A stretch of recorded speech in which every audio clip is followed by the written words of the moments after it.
Countdown for blastoff. X -5, -4, -3, -2, X -1. Fire!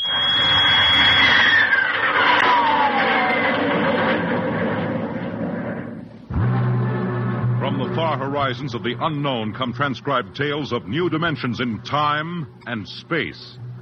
These are stories of the future. Adventures in which you'll live in 1,000,000 could-be years, on 1,000 maybe worlds. The National Broadcasting Company presents X minus 1.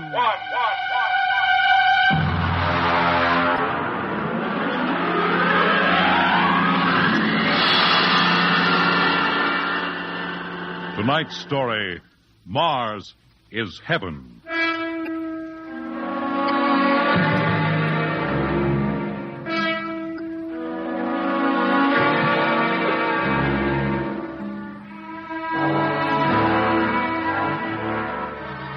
When the first space rocket lands on Mars, what will we find? Only the ruins of a dead and deserted planet?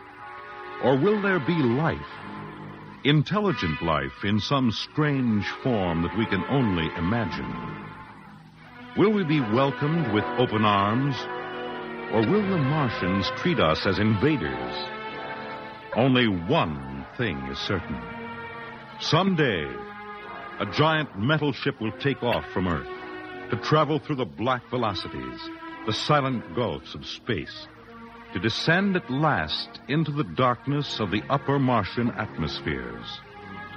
And on that day, man will finally know the answers. The day we first land on Mars.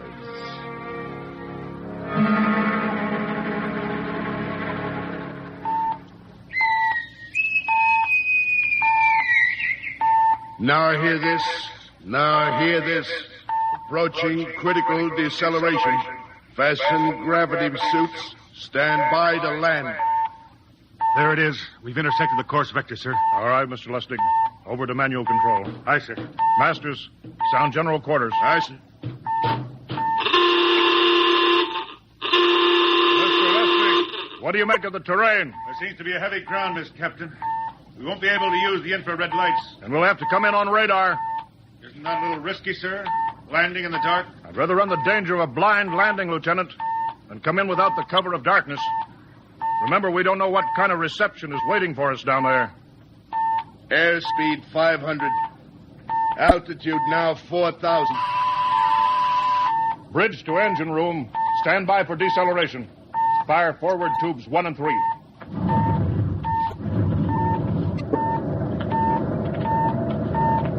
Steady as she goes, Mr. Lustig. As she goes, sir. Airspeed 100. Altitude 1,000. Radar indicates a level stretch dead ahead, sir. Skids down. Skids checked. Altitude 500. 4. 350. 3. Up a point now. All right. Let's set her down.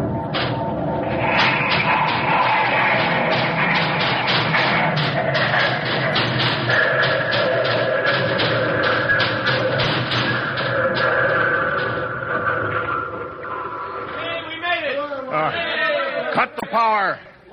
Masters, pipe battle stations. Aye, sir. All secured, sir. Well, gentlemen, we're now on Mars, April 20th, 1987, 4:33 Greenwich time.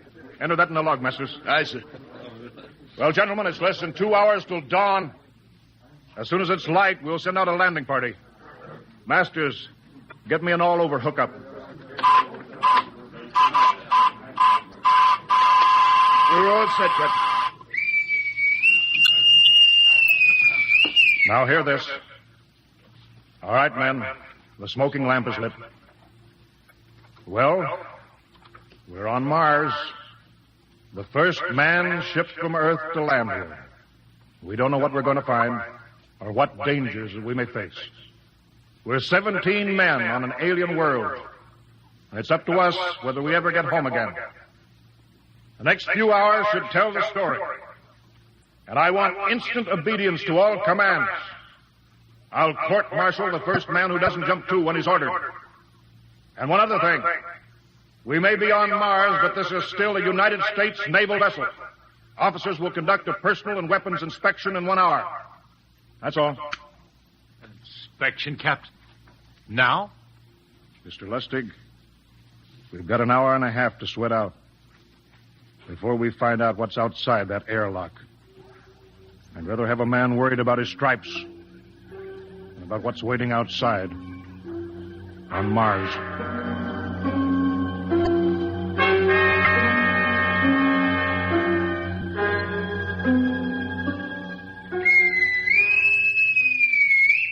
Now hear this. Landing party report to forward airlock. Captain Black, Lieutenant Hingston, Lieutenant Lustig, and Dr. Horst report immediately to forward airlock. It's now landing time -5. Well, they're paging us. You ready, Dr. Horst? Yes, Mr. Lustig. As ready as I will ever be. Come on. Let's get in the lock.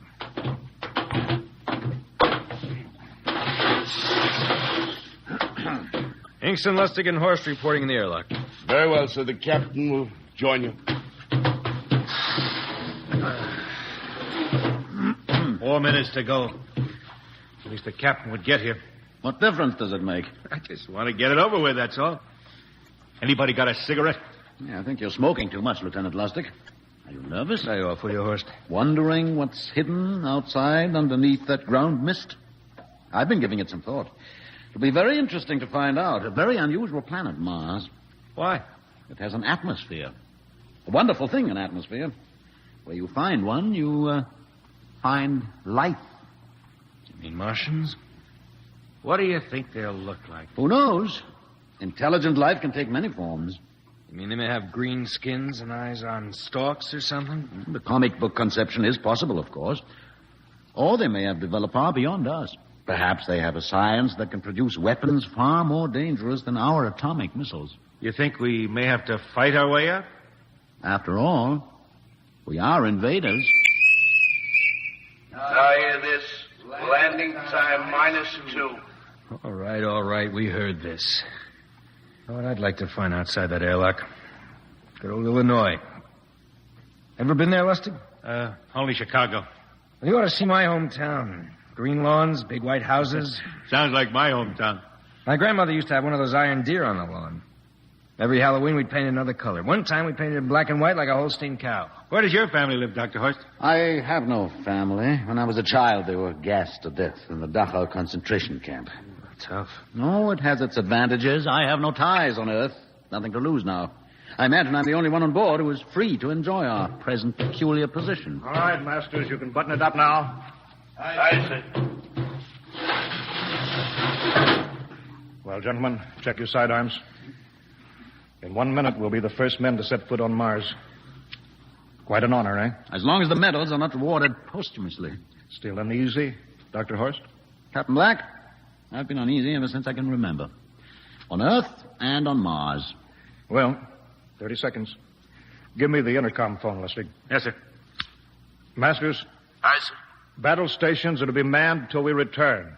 If we're not back in 2 hours, I want no rescue party sent out. Blast off and save the ship, you understand? Aye, sir. All right. 5 seconds. 4, 3, 2, 1. Lustig, open the outer airlock. Aye, sir.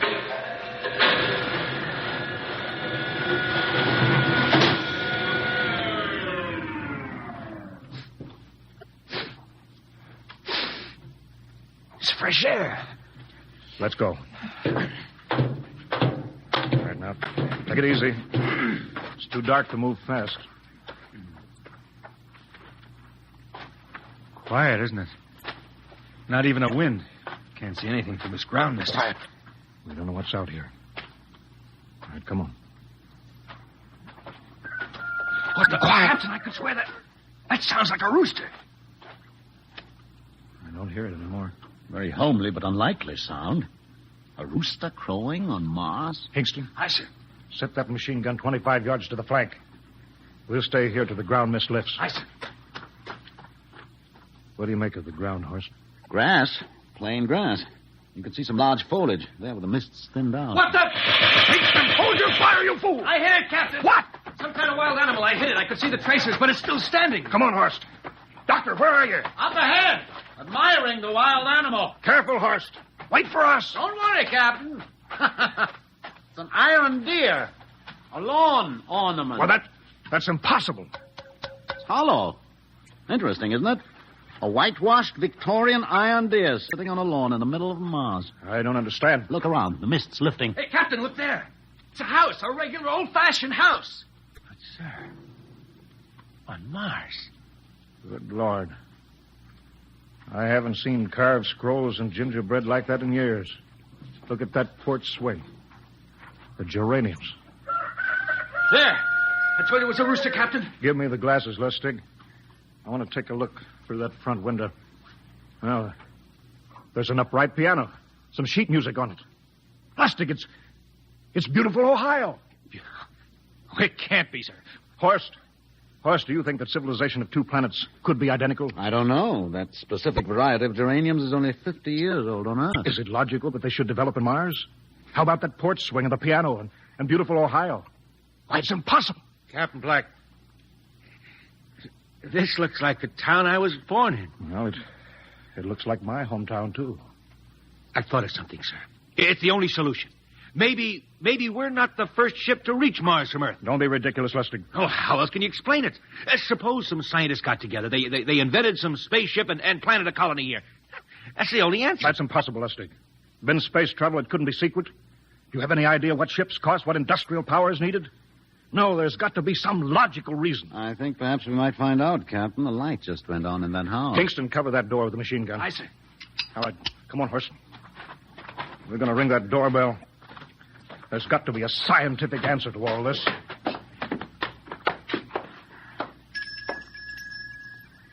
And there's something moving in there. Stand back, Horst. Give me a clear shot. Are you sure a bullet can stop a Martian? Steady now. Can I help you?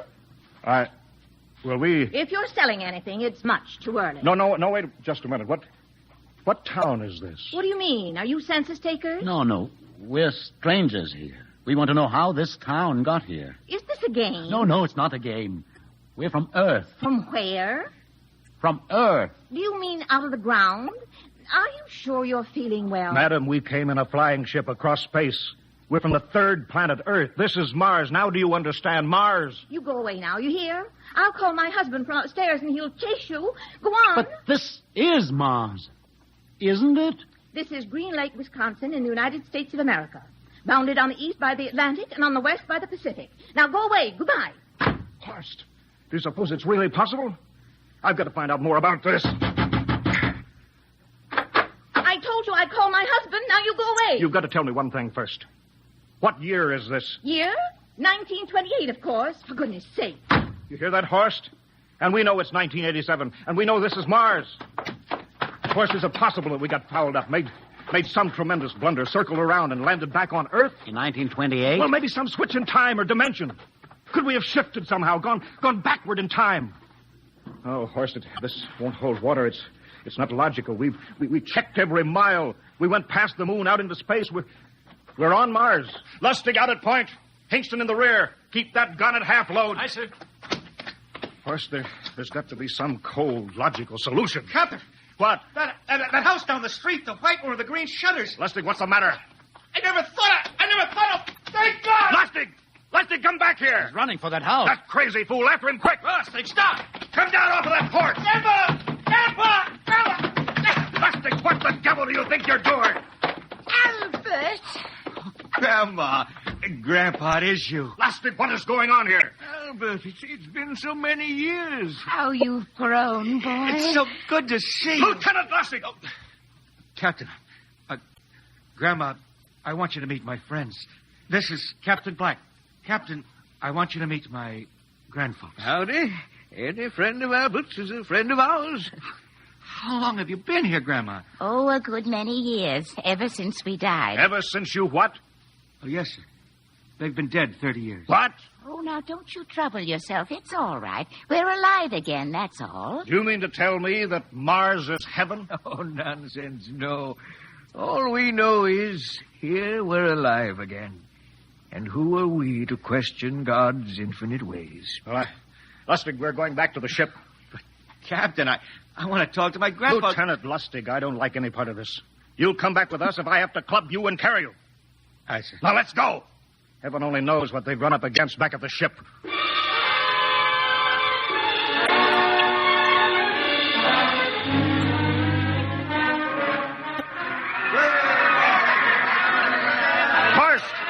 That crowd around the ship. Looks like we're being welcomed with a celebration, Captain. Celebration? They've abandoned ship. Every port is open. No guard set. You Masters! Hiya, Captain.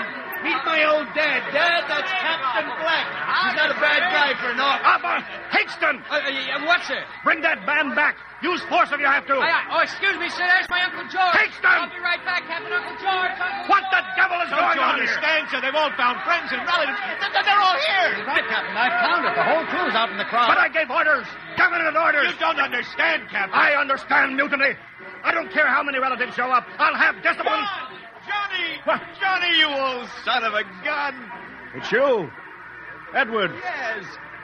It can't be. Oh, of course it is. Johnny, Ed. you old... Ed. Dr. Horst. This is my brother, Edward. How do you do? Hello, sir. It's wonderful to see you, Edward. Look, I've got to get back to my ship. Oh, Johnny, wait. I almost forgot. Mom's waiting at home. Mom. Yeah, and Dad, too. Mom and Dad are alive? Then you're real, Ed. Well, of course. Don't I feel real? How's that, huh? Why, Ed! We've got lunch for you, Johnny. Mom's making corn fritters. Dr. Horst, haven't you found anybody? No, Captain. I have nobody. Well, then you come on home with me, right, Ed? Why, sure. Horst, you wouldn't believe it, but it's been 35 years since I had Mom's corn fritters. By George, 35 years.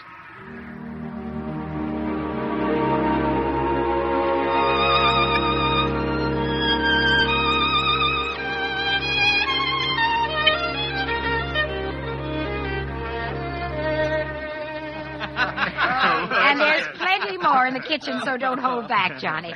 You too, Dr. Horst. Well, Johnny, you're still in the Navy, huh? That's right, Dad. I'm in command of the ship. We're an old Navy family, Dr. Horst. All three of our boys in the service. Yeah, Ed was the best pilot in the Pacific, till... What did happen, Ed? What's the difference? I'm here now. Yeah, but... You know, it's almost perfect. All we're missing is your brother, Will. Then the whole family could be together. Well, it won't be long, Mom. Will's in charge of the XR-54. Next rocket coming out to Mars. Oh. Well, little Will. When does he leave, Johnny? Well, the takeoff's scheduled for September, but it depends on what we report. Oh, yeah. There's no question about that now, huh? No. Christmas together again. That'll be something. Sure will, yes, sirree. Well, this calls for a celebration. How about a little of the old dandelion wine, eh, Johnny? Now, Father, don't you go giving Johnny too much wine. He's a big boy now, Mother. Well, sir, isn't everything just fine? Just fine.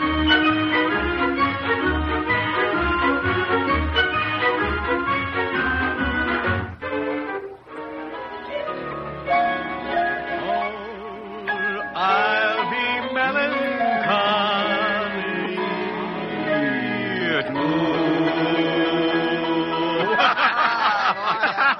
All right, play that one again, will you, Ed? Oh, sure.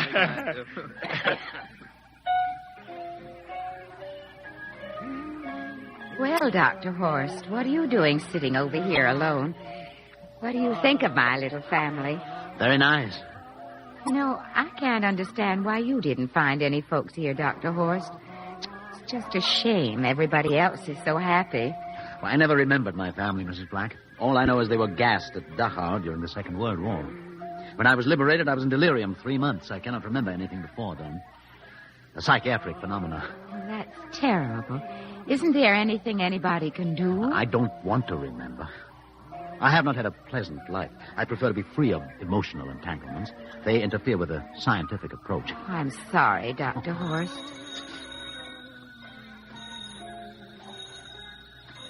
Oh, I'll get it. That's our ring, long and 3 shorts. I remember that. Well, maybe we'd better call it a night. You must be getting tired, Johnny. I'd better be going back to the ship. Nonsense. You stay the night. We insist. I just couldn't rest thinking of you all alone on that ship. I'll be all right. Well, good night. Oh, wait a minute, Dr. Horst. That phone message was for you. Me? Yes, that's right. A message from Anna. Anna? I don't... Well, there, she must be an old friend. Isn't that nice? I don't... You sure it was for me? I don't remember any Anna. Well, she asked if you were better. Perhaps she's someone who knew you at Dachau. Anna? She said she's coming over here first thing in the morning. So you'll have to stay over. Yes, well, but... that settles it, then. You stay here, Horst. You can bunk with me in my old room. Yeah, but, Johnny, we thought you'd like to be with Edward. So you could talk the way you used to. Well, we can't put Dr. Horst on the daybed. I think we'd better share the room tonight. Be plenty of time for talking, Ed. Yes, I guess so. I suppose I better drop back to the ship. You know, Ed. Security check. What? Why do you have to do that here? I don't know, Mom. There's no good reason, I guess. Suppose we skip it tonight, eh? Well, good night, everybody. Oh, it's good to have you home, Johnny. It's good to be home, Mom.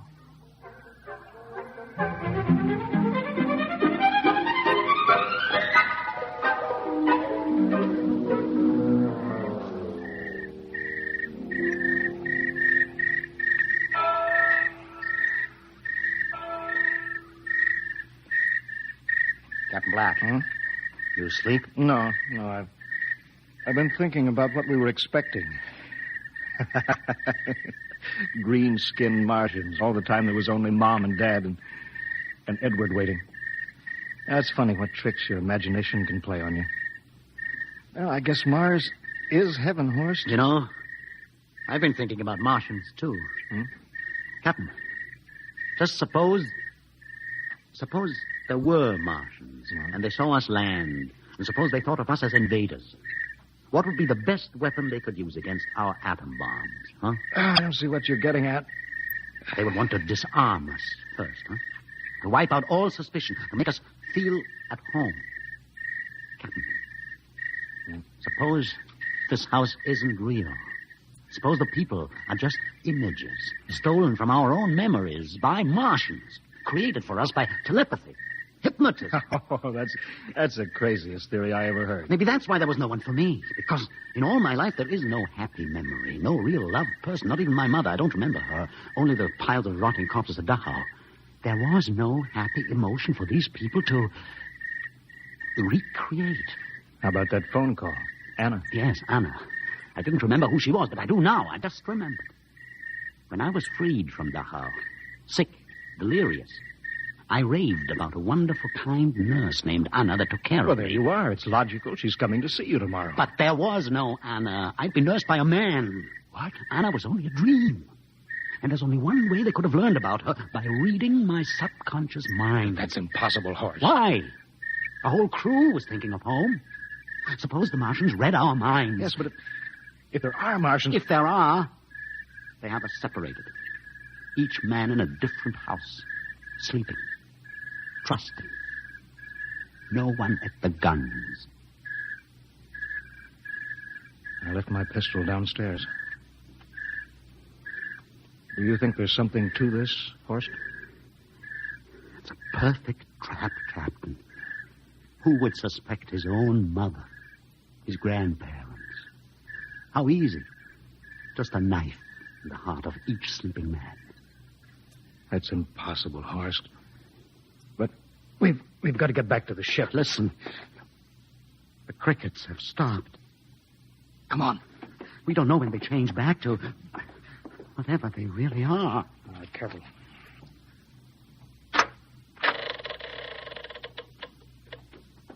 Where are you going, John? Ed, we wanted a drink of water. That's all, Ed. You're not thirsty, John. You don't want a drink. Look out! You don't want a His drink. face! It's changing! He's a Martian! Run, Horst! Run! You can't get away, John. This way, Horst! Horst, where are you?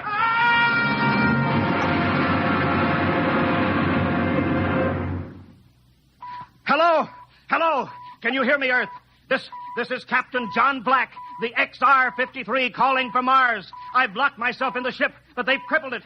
I can't take off or fire the guns, and they're coming for me now, the Martians. I'm all alone here. All the rest are dead. Hinkston, Lustig, Dr. Horst. Poor Horst, he didn't even reach the door. Listen.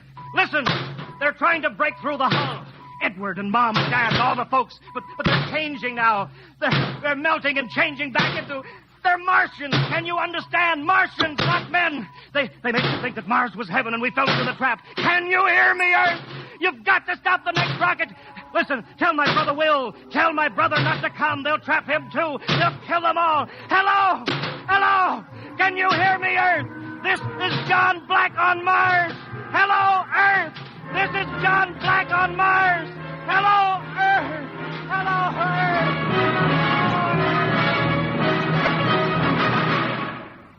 Tonight, X-1 has brought you the science fiction classic, Mars is Heaven, written by Ray Bradbury and adapted for radio by Ernest Kenoy. Featured in the cast were Wendell Holmes as Captain Black and Peter Capell as Dr. Horst, with Bill Zuckert as Masters, Bill Lipton as Hinkston, Margaret Berlin as the old lady, Bill Griffiths as Edward, Ken Williams as Lustig, Ethel Everett as Mom, and Edwin Jerome as Dad. Your announcer, Fred Collins. X-1 was directed by Fred Wayne as a transcribed NBC Radio Network production.